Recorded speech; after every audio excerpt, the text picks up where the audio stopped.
It doesn't happen overnight. You got to stay consistent with it, but that's really what this all comes down to, is the ability to step up and start leading. And over time, this ripple effect will start to occur, and you'll be able to positively inspire and influence more and more people, and then they will inspire and influence more and more people. That is how you build a culture of performance.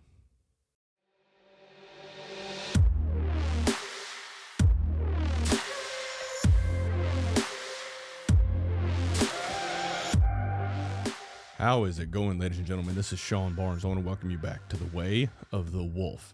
I decided to start a little bit of a series on things that I learned in oil and gas that will translate over to other businesses and industries.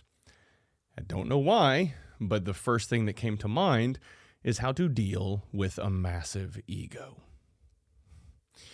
Yeah, so this is a real issue in all business industries and verticals. And I have seen more instances than I care to count where someone with a massive ego just completely destroyed a team and sometimes even an entire business because they would not listen to the people on their team. Not a good situation. So to start off, I'm going to share a little story. About a year and a half ago, I joined a conference call. Well, I guess it was really more of a webinar where a company that focuses on leadership development was talking through how to build teams and culture and things like that. The owner of the company that was hosting the webinar opened the call and started talking about who he was. His business had been around for 20 years and how he had saved his company or his customers millions of dollars and on and on and on. And he spent the first 15 minutes of this 1-hour webinar talking about how great he was and how great his company was. It finally got to a point where I just dropped off because I wasn't really there to listen to how great his company was or how great he was, because I wanted to actually learn something. So I dropped off the call. But that always stuck with me. Shockingly, this was a company that focused on leadership development and building cultures of performance. I was very confused by the whole situation, but it stuck with me a year and a half later, and I still can't forget. I remember the guy's name, but only because I'm never going to want to do business with him. So whenever we start talking about ego, everyone that's watching this or listening to this has experienced a boss or a business leader that had a massive ego that they were a pain in the ass, quite frankly. And the problem is that ends up creating a culture where people on the team, they do the bare minimum, they do what they're told, but they're not going to go above and beyond, or not very likely to go above and beyond. Someone with a massive ego is likely going to struggle to realize that it is a challenge or an issue for them. So what does that mean? That means peers and other people, usually lower in the chain of command, have to figure out how to lead up and coach and guide this person to realize that they have an ego that is just destroying the company or team. So I'm going to talk through 5 different things that you can do as a leader in your organization to lead up or lead across to help people realize that their ego could be creating some pretty big issues and challenges for the team. I also have to point out that, yes, this is not going to be easy. Anytime you have to lead up the chain of command, it's going to be scary. And there's really no way around that. However, if you start getting practice and doing it more and more and getting the reps in, as with building any muscle, you will gradually start to get better. And you will start to get more comfortable with leading up the chain of command and trying to inspire and influence and help people become better. First thing you got to do is build rapport and trust with that person. If you don't have it, that is the foundation. You can't really affect that much change unless there is trust. And I'm flashing back to a manager of mine years ago that, man, this dude, his ego was, I don't know how he got his head through the door. It was just crazy how highly this person thought of himself. Really nice guy, fun to talk to, great personality, but my God, his ego was massive. After the first year, actually it wasn't even a year, whenever we sat down and he gave me my first performance review, the only feedback he had was, Sean, we get along really well. And I paused and thought, surely that's not it. That's the feedback that you have for my performance review. Now, that is a topic for another day. That's not what you do whenever you're giving a performance review with an employee. I mean, yes, maybe that's something that you can share with them, but you got to elaborate. In any event, what I find so comical is this person was the bane of my existence. He was a pain in my ass. He was a pain in the ass to all of my peers, his other employees who were all vice presidents. He was a pain in the ass to a lot of people in the organization. And what I found interesting about that is when we sat down for him to give me my performance review, that was his perception of me. I pause because that is something that's very important for you to consider. It doesn't matter how much you dislike or distrust or are frustrated with your boss or leader. If they think that y'all have a great relationship, it is going to allow you to affect change. It is going to allow you to inspire and influence. Now, it didn't end up working out. That person ended up moving on, no longer part of the organization, which kind of is inevitable with some situations and instances. In any event, the big takeaway there is when you start building that rapport and trust and take the time to understand who is this person, what does their family look like, what are the things that motivate and inspire them, what do they enjoy doing. Actually, for Christmas that year, I got him a little desk gift that meant a lot to him. I had to check my own ego and think, why am I buying a gift for this man that is the bane of my existence? But I did it because that's what the team needed. And that's what the company needed for us to be able to move forward and make progress. Didn't matter how much I disliked him or distrusted him. I needed his buy-in and support to be able to move things across the finish line and make progress with my teams. So I did what I had to do. I had to check my own ego and have those conversations and build that trust and rapport with him. It ended up working out pretty well. Next thing I want to talk about is choosing your battles wisely. If you find yourself in a situation where it's just issue after issue after issue after problem after problem after problem, where your boss just continues to make short-sighted decisions, irrational, illogical decisions, and it's very frustrating for you, for your team to get conflicting direction and guidance just based on the whims that they're experiencing, you have to be the one to bring structure to the conversation.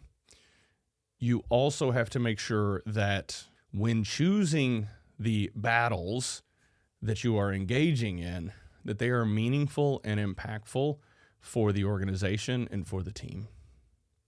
If they get all worked up and want to use a different type of printer paper, for example, in the grand scheme of things, does that really matter?